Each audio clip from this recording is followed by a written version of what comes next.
오늘 영적 성장 과정의 두 번째 시간은 두 가지의 주제를 다루려고 하는데요. 영적 성장의 단계 그리고 믿음이라고 하는 주제에 대한 이야기를 잠시 나누려고 합니다. 이번 학기에 저희 신앙훈련 과정 영적 성장이라고 하는 주제를 다루면서 교우들께서 많은 관심을 보여주시고 물어보시는 분도 많으셨고 또 목요반과 금요반 모두 많은 교우들께서 등록을 하셔서 함께하고 계시는데요. 그만큼 이 영적으로 자라난다는 것에 대해서 우리가 깊은 관심이 있다는 것이죠. 지난주에 우리 첫 번째 시간을 가지면서 영적 성장의 필요성을 말씀드렸습니다. 영적 성장이 필요한 이유는 이 영적 성장을 이루는 것이 하나님의 뜻이면서 동시에 이게 신앙인들에게 무슨 숙제나 과제와 같은 것이 아니라 영적 성장을 이루면 얼마나 많은 하나님의 은혜를 경험하게 되는지 이 은혜에 대한 이야기를 많이 나누어 드렸고요. 그러면서 영적 성장이란 어떤 의미를 가진 것인지 5가지를 말씀드렸죠. 영적 성장은 궁극적 가치인 하나님을 내 삶의 중심에 놓는 것이고 나의 옛 자아를 벗어버리는 것이고 믿음과 삶이 하나가 되는 것이고 영적인 훈련을 하는 것이고 마지막으로 하나님을 만나고 그 의미를 찾아가는 것이다. 이 5가지가 영적 성장을 이룬다는 말에 담겨있는 의미들이었습니다. 오늘은 우리 영적 성장에 대한 이 이야기들을 바탕으로 이제 조금 더 영적 성장에 대한 이야기를 이 기본 주제에 대한 이야기를 나누는 시간을 가질 텐데요. 그것은 먼저 어떻게 영적 성장은 이루어지게 되는가, 어떠한 단계와 과정을 거치게 되는가에 대한 문제입니다. 지금 조별 모임 시간에 나의 신앙생활 혹은 영적 성장의 과정에서 가장 중요한 사건이 무엇인지를 나누었죠. 이 조별 나눔의 질문을 가만히 생각을 해보면 제가 이제 소개를 해드릴 영적 성장의 단계 가운데 어떤 한 단계에서 경험했던 사건이라는 것을 발견하게 됩니다. 우리는 이제 여러 가지 신앙적인 체험을 하면서 우리의 믿음이 깊어져 가게 되는데 어떠한 영적 성장의 단계들, 과정들을 거쳐가는지 기독교에서 가장 쉽게 이야기하는 영적 성장의 단계의 모델, 이 3가지의 단계를 오늘 소개를 해드리려고 하는데요. 정화와 조명, 일치, 이 3단계입니다. 이게 너무 단순한 분류이기는 하지만 이 안에 우리의 영적인 성장의 과정을 설명하는 깊은 통찰력들이 담겨있는 내용이죠. 먼저 첫 번째는 정화의 단계인데요. 영어로는 purification.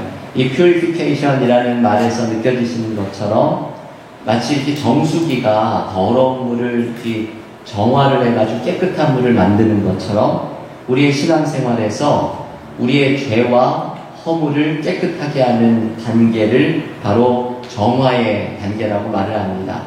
쉽게 이야기하면 회개이죠. 모든 영적 성장은 회개로부터 시작이 됩니다. 교우들께서 이 간증을 많이 해주시는 말씀을 들어보게 되면 제일 많이 듣게 되는 간증 중에 하나가 바로 회개에 대한 간증이죠.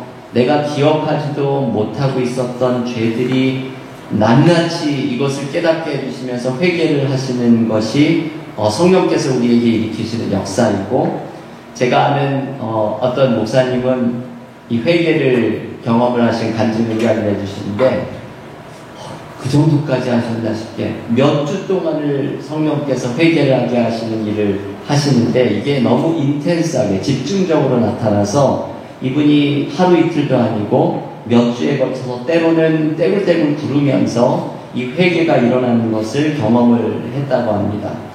우리가 거듭나는 경험을 하고 그리고 십자가의 능력을 체험하게 되고 하나님의 관계가 회복되는 경험을 할 때 여러분 언제나 그 시작이 회개의 역사로부터 시작될 때가 많이 있습니다.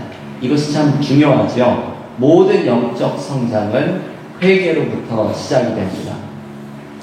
강지익 목사님이라는 분이 쓴 책 가운데 나의 눈물을 주의 병에 담으소서라는 책에 보면 이분이 이제 친구 목사님에 대한 이야기를 하나 소개합니다. 아마도 젊을 때, 청년 때 얘기라고 하시니까 누구나 목사님이 안 되셨을 때일 것으로 보입니다. 하루는 이 박 목사님이 청년 시절에 이제 친구인 분과 함께 철야를 산으로 가서 기도를 하는데 갑자기 좀 멀리 떨어져서 기도를 하고 있던 친구가 박 목사님을 막 부르면서 50전이야 이렇게 외치더랍니다. 그래서 이게 무슨 말인가 달려갔더니 이 친구 청년이 막 배성통곡을 하고 울면서 또 50전이 나타났다고 막 울었습니다. 무슨 소린가 사연을 들어봤던 이런 내용이죠. 일제시대에 50전짜리 은전이 있었는데 쌀 한 말에 1원 50전을 하던 때라서 이 50전이 꽤 가치가 있는 돈이었습니다. 그런데 이분이 몇 년 전에 이 친구분이 어떤 상점에 가서 물건을 사고서 거스름돈을 받았는데 집에 와서 보니까 주인이 실수로 50전의 잔고를 더 준 것이죠. 근데 이것을 가게에 돌아가서 돌려주지를 않았는데 그 이후로 이 50전이 기도 중에 종종 나타났다는 것입니다. 처음 나타났던 것은 지금 이 박 목사님과 철야를 가기 몇 년 전에 새벽 기도에서 갑자기 50전이 기도 가운데 탁 떠오르면서 이 까맣게 잊어버렸던 일이 생각이 났습니다. 그래서 이 50전을 내가 안 돌려준 걸 회개를 하시다가 시간이 지났는데 또 그 가게 가기도 그렇잖아요. 그래서 교회에 이제 50전을 헌금을 했습니다. 그런데 얼마가 지난 다음에 기도 중에 또 50전이 나타났습니다. 그래서 이분이 이대로는 안 되겠다 싶어서 이제 배가 되는 1원을 교회에 헌금을 했는데 그래도 마음이 놓이지 않아서 그 다음 주일에 그 1원의 갑절인 또 2원을 헌금을 했습니다. 그러니까 3원 50전을 헌금했으니까 몇 배를 한 거죠? 7배를 이제 헌금을 한 것이죠. 그런데 시간이 또 얼마 지나서 이 친구 방지일 목사님과 청년인 박 목사님과 철야를 하다가 기도 중에 또 50전이 나타난 것이죠. 여기까지 읽으면서 이쯤 되면 50전 귀신이라고 불러야 되지 않을까 이런 생각까지 들었습니다. 근데 여러분 이게 성령의 역사이죠. 철저하게 회개하게 하시려는 성령의 역사입니다. 그래서 이분이 이번에는 날이 밝기를 기다렸다가 그 가게를 찾아가서 그 여러 해 전에 있었던 이 일을 고백하고 주인에게 50전을 건네주었습니다. 주인은 예수 믿으면 사람이 이렇게 진실해지는군요 하면서 안 받겠다고, 굳이 안 받아도 된다고 사양을 했지만 이분이 이 50전 귀신에서 벗어나야 되니까 50전을 그 주인 손에 쥐어주고 나왔습니다. 이 50전의 문제를 해결했던 이분이 나중에 목사님이 되고 순교까지 했던, 저는 이분을 모르지만 김철은 목사님이라는 순교하신 목사님이었다고 합니다. 여러분, 영적인 성장이 시작될 때 일어나는 일 중에 하나는 우리 모두가 경험하죠. 회개의 역사가 일어납니다. 이것은 성령께서 하시는 일입니다. 내가 회개하려고 해서 이런 일이 일어나는 것이 아닌데 내가 잊어버렸던 죄까지도 성령께서 들추어서 회개하게 하십니다. 회개가 일어나면 나의 죄가 용서함을 받았다는 십자가의 능력을 체험합니다. 이것을 통해서 우리의 영혼은 정화되기 시작하고 아무런 막힌담이 없이 하나님과의 교제 속으로 들어가는 영적 성장이 시작이 됩니다. 그래서 우리가 이 영적 성장을 이루기 위해서 이 첫 번째 단계를 기억을 해야 하죠. 언제나 회개하는 것. 회개가 우리에게 회복의 역사를 이루고 부흥의 역사를 이룬다는 사실을 기억을 해야 됩니다. 정화의 과정을 거친 우리의 영혼은 이제 두 번째 단계인 조명의 단계로 들어가게 되는데, 영어로는 illumination, 이게 불킨 게 다 조명이잖아요. 밝힌다 라고 하는 뜻이죠. 한마디로 깨달음의 과정입니다. 마치 빛이 들어와서 어두운 방 안을 비춰주는 것처럼 우리의 영혼의 방 안으로 성령의 빛이 들어오면서 우리에게 많은 것들을 비춰주시고 깨닫게 해주십니다. 이 조명의 단계에서 경험하는 것, 이것을 어떻게 설명을 드릴까 제가 고민을 하다가 제가 여러 번 소개를 해드렸던 네 가지의 단계, 이것이 조명의 단계에서 일어나는 아주 중요한 특징임을 다시 한번 말씀을 드리고 싶어졌습니다. 조명의 단계, 성령께서 우리의 마음을 비치실 때 네 가지의 관계들이 깊어지는데 이것은 깨달음 속에 일어나는 것이죠. 첫 번째는 하나님과의 관계가 깊어지는 것이죠. 내가 하나님이 살아계시다는 것을 깨닫게 되고, 이게 조명의 단계에서 일어나는 일입니다. 하나님이 살아계시다는 것을 깨닫게 되고, 이 살아계신 하나님이 나의 삶에 함께하고 계심을 깨닫게 됩니다. 이것이 우리의 능력으로는 할 수 없는 일이죠. 살아계신 하나님을 만난다는 것, 느낀다는 것, 우리 자녀들에게 얘들아 하나님이 살아계신다 아무리 이야기를 하지만 살아계신 하나님을 느끼고 깨닫는다는 것, 이것은 우리의 능력으로는 때로 어려운 일입니다. 제가 자주 소개하는 김영봉 목사님이라는 분은 이 깨달음, 하나님이 살아계신 분이 믿어지는 이것을 믿어짐의 기적이라고 하죠. 믿으려고 애를 써도 믿어지지 않는데 성령께서 우리의 마음에 빛을 비춰주시면 이게 자연스럽게 믿어지는 것, 이게 바로 믿어짐의 기적입니다. 제가 전에 한 그 교수님 이야기 말씀드린 거 기억나시죠? 과학자셨고 평생을 교수로 과학을 가르치셨던 분인지라 너무 이 논리적인 사고 때문에 교회에 나와가지고 예배를 마치고 돌아가시면 이게 기쁨과 믿음이 더 깊어지는 것이 아니라 질문거리만 자꾸 늘어가는, 이게 과학적으로 별로 맞지 않는 이야기인데 그래서 오히려 믿음이 자라나는 것이 걸림돌이 되었던 교수님이 계셨죠. 근데 이분이 하나님을 만났던 경험의 이야기가 제가 너무나 좋아하는 이야기입니다.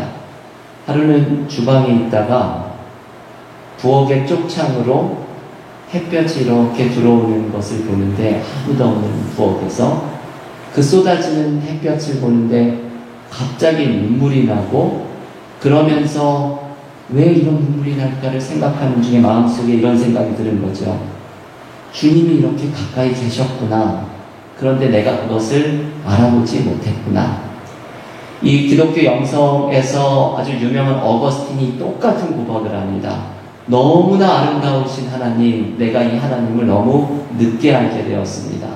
이 과학자이신 이분이 햇볕이 쏟아지는 그 장면에서 그냥 주님의 임재가 느껴진 것이죠. 이건 설명할 수도 없는 일이고 논리적으로 왜 햇볕을 보다가 이런 느낌을 갖게 되었는지 아무도 말할 수 없는 것인데, 이게 김영범 목사님이 이야기한 바로 믿어짐의 기적이죠. 성령께서 역사하실 때 성경을 읽다가 믿어지지 않던 구절들이 그냥 마음속으로 다가오게 됩니다.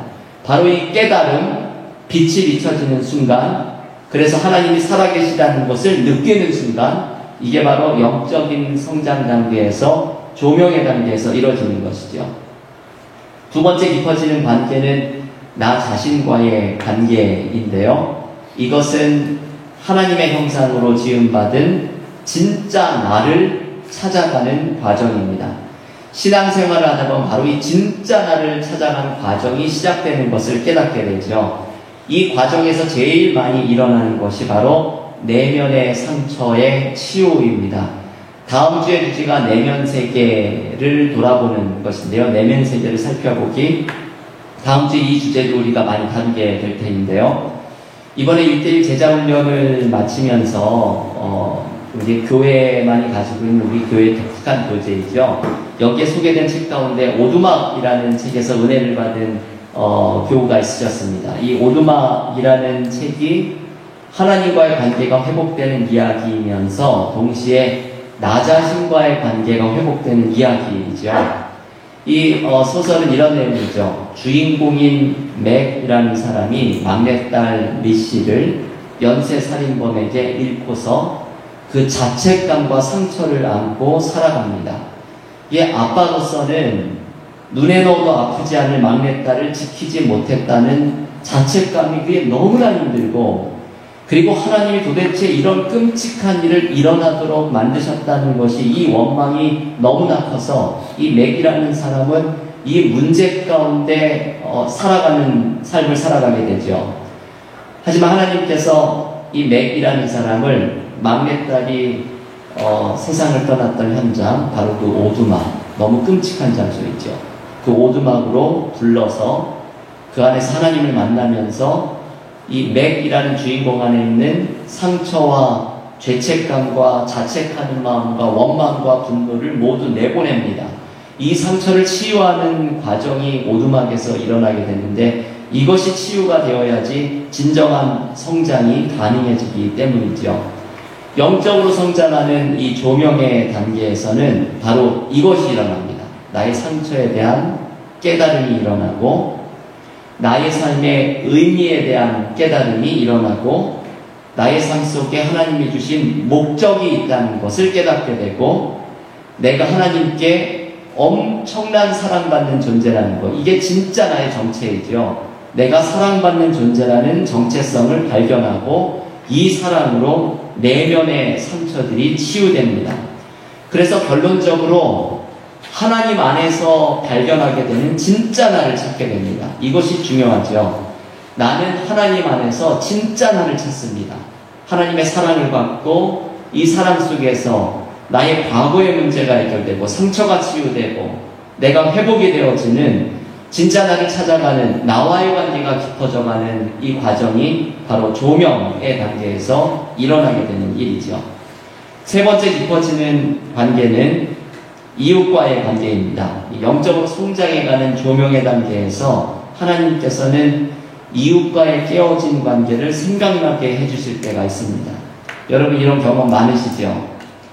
회개의 역사가 일어날 때 그 안에서 제일 많이 일어나는 것은 하나님께서 이웃과의 관계에서 잘못된 것들, 상처를 주었던 것, 이것들을 생각나게 하십니다.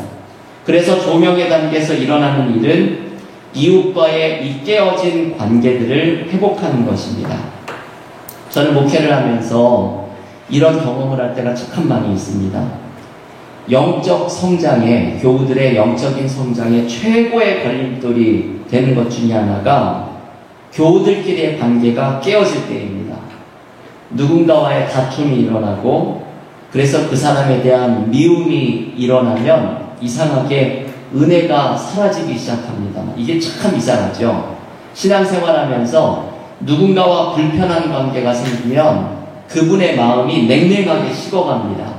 그리고 예배에서도 은혜를 경험하지 못합니다. 성도 간의 교제에서도 기쁨이 사라집니다. 예수께서는 마태복음 18장에서 두세 사람이 모인 곳에 나도 너희와 함께 하겠다고 약속하셨지만 이웃과의 관계가 깨어지니까 주님 또한 사라지는 것을 느낍니다. 하지만 이 깨어진 이웃과의 관계가 회복이 되면 하나님에 대한 마음이 다시 뜨거워지기 시작하죠. 여러분 이게 참 이상한 일입니다. 이웃과의 관계가 깨어지면 하나님과의 관계도 깨어지기 시작하고 이웃과의 관계가 회복되면 하나님과의 관계도 깊어지기 시작합니다. 이게 뗄 수 없는 관계에 있다는 것을 영적으로 깊어지기 시작하면 이것을 느끼게 됩니다. 그래서 여러분 영적으로 성장할 때 기억해야 할 것은 내가 미워하고 있는 그 사람과의 관계를 빨리 회복해야 합니다. 하나님의 사랑으로 그 사람을 바라보면서 그 사람과 나 사이에 항상 십자가를 두고 십자가를 통해 그 사람을 바라보기 시작하면서 깨어진 이웃과의 관계를 회복해야 합니다. 이게 조명의 단계에 일어나야 이 깨달음이 되고 이것이 회복이 되어야 하나님과의 관계가 깊어집니다. 네 번째 깊어지는 관계는 세상과의 관계이죠. 여기서 말하는 세상은 우리가 세상을 향해 달려간다는 그런 부정적인 의미가 아니라 온 세상의 피조물 그리고 온 세상의 사람들을 의미합니다. 영적인 성장이 일어나게 되면 세상을 향한 하나님의 마음을 느끼게 되죠. 우리 요한복음 3장 16절 하나님이 세상을 이처럼 사랑하사 우리 그 첫 구절을 우리는 넘어갈 때가 많잖아요. 나를 사랑하는 것으로 빨리 가게 되지만 하나님이 사랑하시는 대상은 나만 사랑하는 것이 아니라 온 세상, 온 피조물, 온 세상의 사람들을 사랑하십니다. 그래서 영적으로 깊어지게 되면 우리는 하나님의 마음을 깨닫게 되죠. 세상을 향한 하나님의 마음을 깨닫게 되면서 이 마음을 외면할 수 없게 됩니다. 그래서 영적으로 깊어진 사람의 특징은 역사에 대한 관심이 생기죠. 사회에 대한 관심이 생깁니다. 사회와 국가를 위해서 기도하게 됩니다. 가난하고 약한 자들에 대한 긍휼히 여기는 마음이 생기게 됩니다. 성령께서 이 마음을 우리에게 깨닫도록 조명을 해주시고 우리의 마음에 이것을 깨닫게 해주시고 온 세상을 향한 하나님의 마음을 발견할 수 있게 만들어줍니다. 그래서 세상에 대한 관심, 하나님의 사랑을 이웃과 나누는 관심, 이 사회 속에 하나님의 사랑과 정의가 이루어지는 것에 대한 관심, 이것이 부족한 사람은 아직도 세상을 향한 하나님의 마음을 깨닫지 못하는 영적으로 미숙한 상태에 있는 사람이죠. 여러분, 이 조명의 단계에서 일어나는 네 가지의 관계는 우리의 영적인 상태를 테스트할 수 있는 기준이기도 합니다. 내가 영적으로 과연 성장해 있는 사람인가, 아직도 자라나야 할 것이 많은 사람인가를 가늠할 수 있는 기준은 바로 이 네 가지의 관계가 균형 있게 자라나고 있는지를 보는 것이죠. 하나님과의 관계가 깊어지고 나의 상처를 치유하고 삶의 목적을 발견하는 나와의 관계가 깊어지고 이웃과의 깨어진 관계가 회복되고 세상을 향한 하나님의 마음을 느끼는 이 네 가지의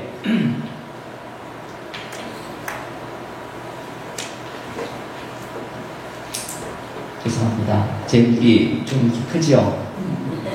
장로님께서 왜 제 입만 크냐 그랬어요. 교우들을 좀 이렇게 위압적으로 하려고 농담을 했는데요. 제가 목이 막혀서 이런 농담을 했습니다. 이 네 가지의 관계를 한번 돌아보시면서 나에게는 이 네 가지의 관계 중에서 어떤 것이 좀 부족한지 균형 있게 자라나야 하는지 이것을 한번 생각해 보시는 교우들이 되실 수 있기를 바랍니다. 됐습니다. 이 영적 성장의 모델 단계에서 가장 기본적인 세 단계로 이야기하는 정화와 조명과 일치의 단계에서 이 일치의 세 번째 단계를 말씀을 드리려고 하는데요. 이 조명의 단계가 깊어지게 되면, 그래서 네 가지의 관계가 깊어지면 하나님과 나와 이웃과 세상과의 관계가 깊어지면서 우리의 영적 성장이 이 조명의 단계에서 이루어지게 되면 어느 순간 우리의 영적인 성장의 최종 목적지에 이르는 순간을 맛보게 됩니다.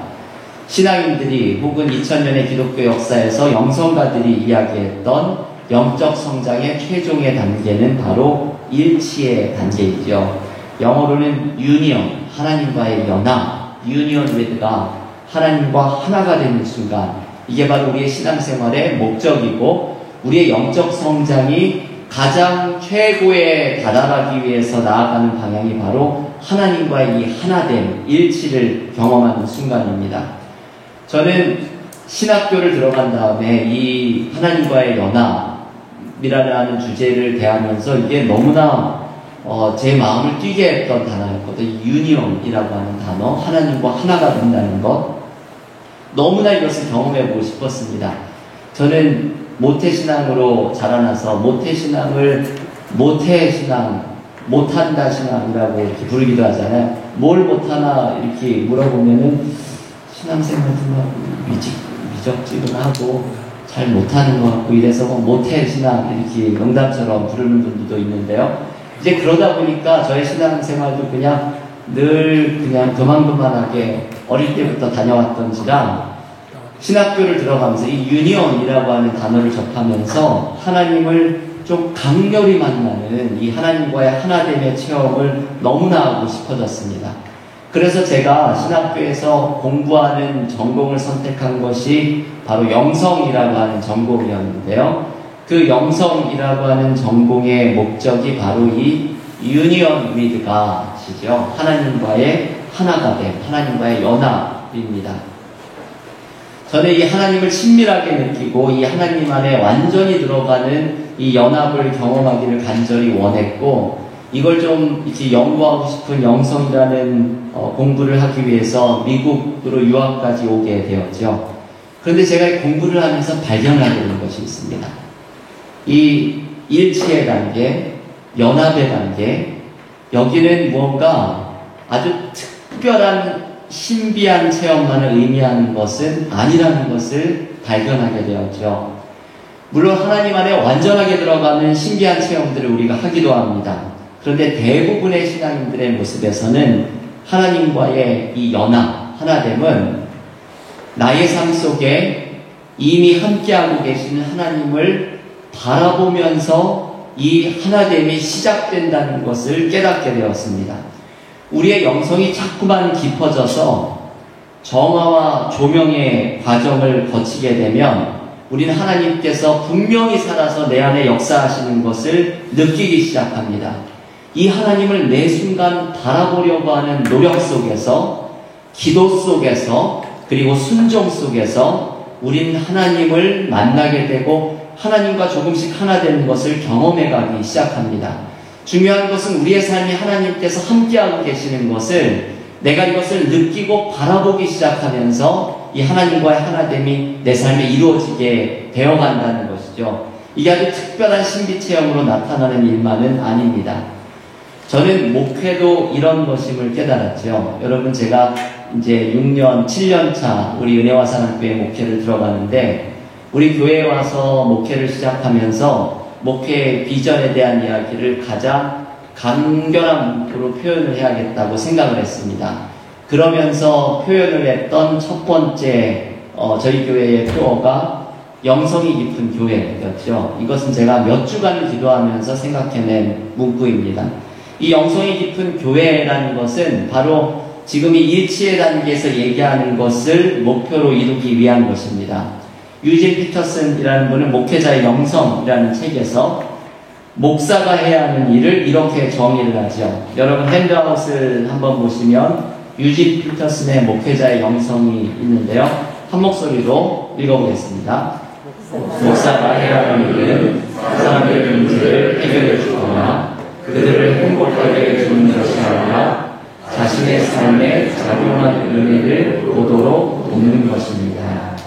여러분, 이 말씀은 중요한 거죠. 여기서 다시는 교인들을 얘기합니다. 목사가 해야 하는 일은 교인들의 문제를 해결하거나 그들을 행복하게 해주려는 어떤 일을 하는 것이 아니라 교인들의 삶 속에 이미 나타나고 있는 은혜, 하나님이 그분들의 삶 속에 살아계셔서 함께하고 계시는 그 은혜, 이미 일어나고 있는 그 은혜, 그것을 볼 수 있도록 도와주는 것이다. 이게 바로 목회다라고 정의를 하는 것이죠.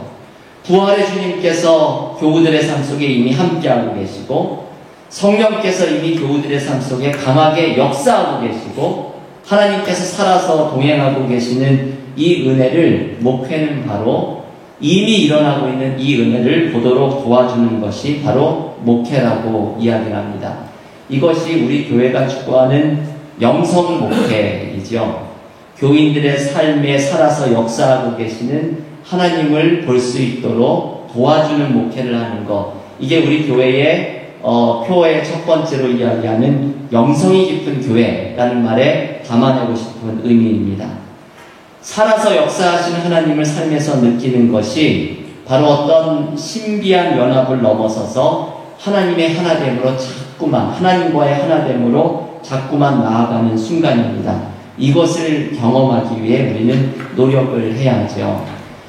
교회 여러분, 이 영적 성장의 모델 세 가지의 단계이죠. 정화와 조명과 일치의 단계에서 나는 어떤 단계에 있는지를 한번 돌아보십시오. 나는 과연 이 세 단계에서 어디에 있는가?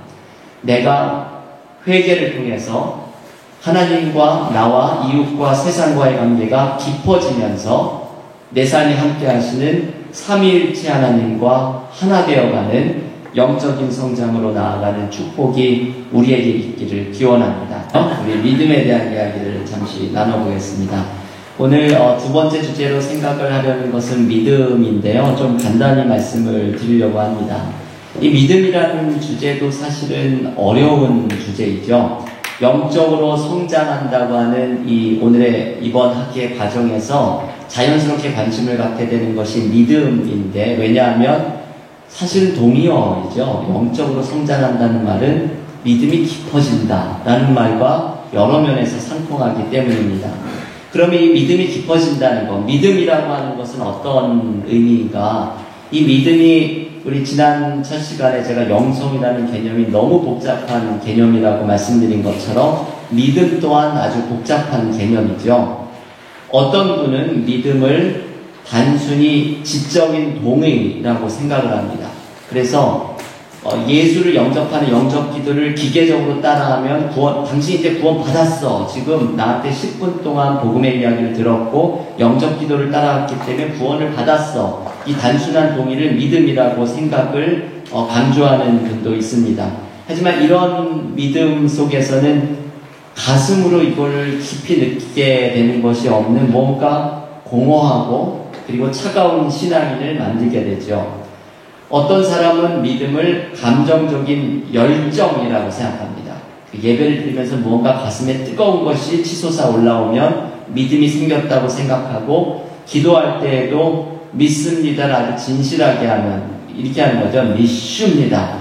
이런 아주 진실되게 기도를 하면은 이게 믿음이 있는 것으로 생각을 합니다. 근데 이러한 믿음을 추구하는 분은 잘못되면 열광주의에 빠질 수 있죠. 이 열광주의라는 것은 감정적으로 흥분하는 것을 추구하는 모습이죠. 감정적인 흥분을 믿음과 혼동을 할 수도 있습니다. 어떤 분은 믿음을 도덕적으로 완전해지는 것으로 생각하는 분들이 있죠. 하나님의 말씀을 실천하는 도덕적으로 훌륭해지는 이 아주 의지적인 면, 이것을 강조하는 분입니다. 근데 이런 신앙관을 쫓아가다가 보면 다른 사람을 판단하고 정죄하는, 이게 우리가 성경에서 말하는 바리새인의 믿음이라고 이야기하는데, 이런 믿음을 깊이 이렇게 발전시킬 수도 있고, 들었을 때 남게 되는 것은 자유함이 없는 경직과 위선이 자리를 잡게 되죠. 여러분이 믿음이라고 하는 것은 신비한 것입니다. 제가 지금 말씀을 드렸던 것은 세 가지의 영역이었죠. 지적인 영역, 감정적인 영역, 의지적인 영역. 근데 그 각각의 영역들에 의해서 왜곡된 모습으로 나타날 수 있는 것을 소개를 해드린 것입니다. 믿음은 그런데 이 세 가지를 다 가지고 있죠. 세 가지의 영역을. 그리고 이 세 가지의 영역이 한쪽으로만 치우치거나 또는 왜곡된 모습으로 나타나지 않도록 조화를 이루면서 나타나는 것, 그게 바로 믿음이라고 하는 실제입니다. 제가 지금 말씀드린 이 내용은 저의 이야기가 아니라 저의 말이 너무 많이 붙어있는 말이긴 하지만 기본적인 이 아이디는 신학자 폴 틸리히라고 하는 사람의 이야기죠. 이분은 Dynamics of Faith, 이제 저는 믿음의 실제라고 그냥 번역을 했는데요. 이 믿음의 실제라는 책에서 믿음에 대한 이야기라면서 지금까지 남아있는 믿음에 대한 책 중에서 가장 유명한, 가장 클래식한 책으로 불려지는 책이죠. 이 책에서 폴 틸리히는 믿음은 이 세 가지의 요소를 가지고 있다고 말을 하죠. 지적인 것, 그리고 정적인 것, 감정적인 것, 그리고 의지적인 것. 그렇지만 이 각각의 영역이 왜곡된 모습으로 나타나지 않고 이것이 잘 어우러지는, 그래서 지정의 이 사람이 가지고 있는 이 모습들이 전인적으로 나타나는, 모두가 어우러진 모습으로 나타나는 것, 이게 바로 믿음이다 라고 이야기를 합니다. 이 세 가지 영역에 대한 이야기를 아주 간단하게 말씀을 드리면요, 먼저 믿음은 하나님을 알아가려고 노력하는 지적인 이해이죠. 제가 오늘 이 금요반을 준비하면서 읽었던 책 중에 참 도움이 되었던 것 중에 하나가 강영환 교수, 기독교 철학자인데요. 이분이 쓴 믿는다는 것이라고 하는 새로 나온 책이 있습니다. 이 믿는다는 것이라고 하는 책에 보면 강영환 교수가 믿음에 대해서 이렇게 이야기하죠. 믿음을 두 가지로 분리합니다. 하나는 순간적 믿음입니다. 내가 처음 예수를 만났을 때 경험하게 되는 믿음. 성령께서 나에게 역사하시면서 믿음이 생기게 하는 그 믿음. 이건 내가 하는 믿음이 아니죠.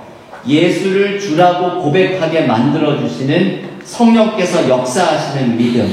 이것은 바로 순간적 믿음이라고 부르면서 성령께서 역사하시면서 믿지 않던 사람이 믿는 사람으로 변하는 바로 그 순간적 믿음이 일어나게 된다고 말을 합니다. 이것은 나하고 관계없이 성령께서 많은 것들을 이루어 가시는 일이죠. 그런데 이제 일단 순간적 믿음을 통해서 믿음이 생긴 사람은 이후에 세상을 떠날 때까지 지속적으로 또 다른 믿음이 필요하게 된다고 말을 합니다. 이것을 강령한 교수는 지속적 믿음이라고 부르는 거죠. 성령이 역사하시는 순간적 믿음이 은혜로 주어진다면 우리에게는 지속적 믿음을 붙들고 신앙생활을 하게 된다고 말을 합니다. 이 지속적 믿음에 들어있는 것이 바로 지적인 차원이죠. 믿음은 하나님의 말씀을 알고 깨닫고 삶에 적용하면서 자라나게 됩니다. 우리의 믿음은 그냥 자라나지 않죠. 하나님의 말씀을 공부하고 성경을 읽고 성경 공부 모임에 나오고 그것을 깨닫고 적용하면서 자라나기 때문에 우리가 이러한 모임에 나오는 이유도 믿음은 이렇게 지적인 차원을 통해서 우리에게 자라나는 것을 알고 있기 때문입니다. 어떤 목사님들은 이렇게 말씀을 하시잖아요. 무조건 믿어라. 의심하지 말고 덮어놓고 믿어라. 그렇게 이야기를 하시는데 저는 늘 이렇게 이야기합니다. 기독교 신앙은 덮어놓고 믿는 것이 아니라 열어놓고 믿는 것이죠. 성경책을 열어놓고 읽어가면서 믿는 것이고 신앙의 선배들의 그 책들, 귀한 책들이 너무 많죠. 그것을 열어놓고 펴놓고 그걸 읽어가면서 깨달으면서 삶에 적용하면서 그러면서 우리의 믿음은 자라나는 것입니다. 이 덮어놓고 믿는 것이 아니라 이 열어놓고 믿는다는 것은 기독교의 역사 속에 다들 성경책을 여시는 것도 좋을 것 같죠? 성경책 여시는 분이 있어 제가 한 말입니다. 귀한 모델이신데요. 기독교 역사 가운데 이런 문구가 있죠. 이해를 추구하는 신앙. 믿음이란 이해를 추구하는 신앙을 가져야 된다. 이게 기독교의 전통에 있는 열어놓고 믿어야 하는 성경을 읽으면서 믿음이 자라나고 신학들을 읽으면서 믿음이 자라는 전통을 이야기하는 것입니다. 두 번째 믿음은 감정적인 신뢰이죠. 주님을 향한 전적인 신뢰. 전적인 신뢰. 이것이 바로 믿음입니다. 저는 그 마더 테레사에 대한 그 이야기 중에 제가 제일 좋아하는 이야기가 있거든요. 어떤 교수님이 캘커타의 마더 테레사를 찾아가서 이제 이분이 교수님이니까 뭐든지 이렇게 분명한 걸 보고 싶은 거죠. 자기 학문의 세계에 있어서도 인생의 길에 있어서도 분명한 것을 깨닫고 싶다고 이제 그 영어 이야기에서는 clarity라고 얘기합니다. 내가 좀 clarity를 갖게 해달라고. 내 인생의 길에 있어서도 어디로 가야 할지, 학문적으로도 어디로 가야 할지 이 분명함을 깨닫게 해달라고 이걸 위해 기도해달라고 마더 테레사에게 부탁을 합니다. 그랬더니 테레사 수녀가 그렇게 말을 하죠. 저는 그 기도는 드릴 수가 없습니다. 이분이 좀 놀라서 왜 그 기도를 못 드리시죠? 제가 볼 때 당신은 언제나 분명한 길을 알고 있는 분으로 알고 있었는데요. 그랬더니 마더 테레사가 이야기하는 것이 저는 한 번도 분명한 길, 클래리티를 가졌던 적이 없습니다. 제가 가졌던 것은 신뢰입니다. 저는 모든 상황에서 주님을 신뢰했습니다. 저는 교수님도 주님을 신뢰할 수 있게 해달라고 기도를 드리겠습니다. 이게 참 너무 귀한 이야기이죠. 믿음이란 바로 이것이죠. 주님에 대한 전적인 신뢰. 우리는 주님이 내 삶에 함께 하시고 나의 길을 인도하시고 주님께서 모든 것을 합력해서 선을 이루신다는 것을 전적으로 신뢰하면서 나아가야 합니다. 바로 이 신뢰가 믿음인 것이죠. 믿음의 또 다른 마지막 속성은 순종입니다. 이것은 이제 의지적인 차원을 이야기하는 것이죠. 행하는 것. 야고보서 2장 22절 이렇게 말씀하죠. 거기 야고보서 2장 22절 말씀을 써드렸는데 한 목소리로 핸드아웃에 있는 말씀 읽어보겠습니다. 내가 무언이와 믿음이 그의 행함과 함께 일하고 행함으로 믿음이 온전하게 되었느니라. 아멘. 행함으로 믿음이 온전하게 되었느니라. 이 야고보서의 중심 메시지인데요. 이 말의 의미가 무엇입니까? 행함으로 믿음이 온전하게 되었다. 이 말의 뜻은 우리가 행할 때 믿음이 깊어진다는 뜻입니다. 내가 행함을 실천할 때 진짜 믿음에 이르게 된다는 의미입니다. 행함을 통해서 우리의 믿음이 완성된다라고 하는 의미입니다. 이게 행함이 우리의 믿음을 온전하게 만든다고 하는 의미이죠. 이 순종, 행함에 대한 이야기를 하면 항상 저는 이 보네퍼가 생각이 나는데요. 믿음에 대해서 이분이 귀한 말을 했죠. 믿는 자는 순종하고 순종하는 자는 믿는다. 이 말을 아주 한번 곰곰이 묵상을 해보세요. 믿는 자는 순종하고 순종하는 자는 믿는다. 우리는 이 앞부분의 이야기는 잘 압니다. 믿음이 생기게 되면 그래 하나님을 향한 믿음 때문에 원하시는 뜻을 순종하려고 노력을 하게 되겠지. 우리는 이거에 대해서는 아무런 질문이 들지 않고 알게 됩니다. 그런데 보네퍼가 사실 얘기하고 싶은 건 뒷부분에 이야기하죠. 순종하는 자가 믿게 된다라는 것이죠. 이 야고보서의 메시지하고 똑같은 것입니다. 우리가 순종을 할 때에 믿음이 깊어지고 순종을 하게 될 때 믿음이 완성된다고 하는 것. 이게 보네퍼가 이야기한 유명한 경구인데 이 말을 우리가 묵상을 하면 순종하는 자가 믿게 된다고 하는 이 말씀을 묵상하면 우리의 믿음이 왜 자라나지 않는가 그 이유 중에 하나를 발견하게 되죠. 내 믿음이 자라나지 않는 이유 중에 하나는 순종하지 않기 때문입니다. 하나님께서 나에게 어떠한 말씀을 깨닫게 해주시고 어떠한 생각을 주실 때 그것을 순종으로 응답할 때 믿음이 깊어지고 자라나게 되는데 우리의 믿음이 자라나지 않는 이유는 순종하지 않기 때문이죠. 믿음이 가지고 있는 차원은 이렇게 세 가지의 영역을 가지고 있습니다. 우리가 하나님을 알아가려고 노력하는 지적인 이해, 그리고 감정적인 신뢰, 주님을 전적으로 신뢰하는 믿음, 그리고 믿음은 순종이라는 이 의지적인 모습, 이 세 가지가 어우러져서 믿음은 우리의 모든 것이 전인적으로 나타나는 실제가 되는 것이죠. 믿음에 대해서 마지막으로 말씀드리고 싶은 것은 찬양과 감사의 주제인데요. 아까 소개를 해드렸던 강영환 교수의 믿는다는 것이라는 책에서 제가 그걸 읽으면서 저의 마음에 확 다가왔던 한 챕터가 있었습니다. 그분이 믿음에 대해서 이런 내용을 쓰셨는데요. 믿음은 찬양과 감사의 존재로 변화되는 것입니다. 이게 너무 마음에 와닿았죠. 믿음이 있는 사람은 찬양과 감사의 존재로 변화되는 사람이라고 하는 말씀이죠. 우리가 이 말에 담겨있는 깊은 영적인 진리를 발견할 때가 많이 있습니다. 제가 애니 딜라드라고 하는 작가, 이분이 쓴 여러 책이 있는데 그 중에 Pilgrim at Tinker Creek이라고 하는 책이 있는데요. 이 책이 애니 딜라드가 28살에 쓴 작품인데 이 책으로 퓰리처상을 수상을 하게 됩니다. 근데 이 Pilgrim at Tinker Creek이라고 하는 책에서 아주 유명한 문구가 하나 등장하거든요. 이런 말이죠. 나는 임종의 순간에 드리는 마지막 기도가 제발이 아니라 감사합니다일 것이라고 생각합니다.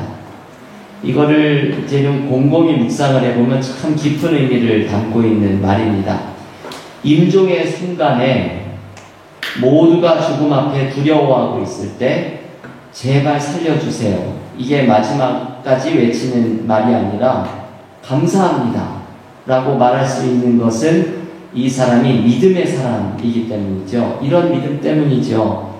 지금까지 하나님께서 함께 오셨던 삶이 감사하고 그리고 죽음 이후에도 영원한 나라에서 함께 하실 하나님이 감사하기 때문입니다. 우리가 삶과 죽음까지도 넘어서는 깊은 이해, 이게 아주 엄청난 시각을 갖는 것인데요. 삶과 죽음의 경계를 넘어서는 이 지적인 이해, 그리고 이 이해를 바탕으로 하나님을 향한 전적인 신뢰, 그리고 죽음의 순간 속에서도 하나님을 붙드는 순종, 이게 바로 믿음의 사람이죠. 이것을 할 수 있다면 죽음의 순간에 우리가 할 수 있는 말은 애니 딜라드처럼 제발이 아니라 감사합니다라는 말이 나의 삶의 마지막 말이 될 수가 있는 것이죠. 믿음의 사람이 모든 상황에서 찬양하고 감사하는 삶을 살아갈 수 있습니다.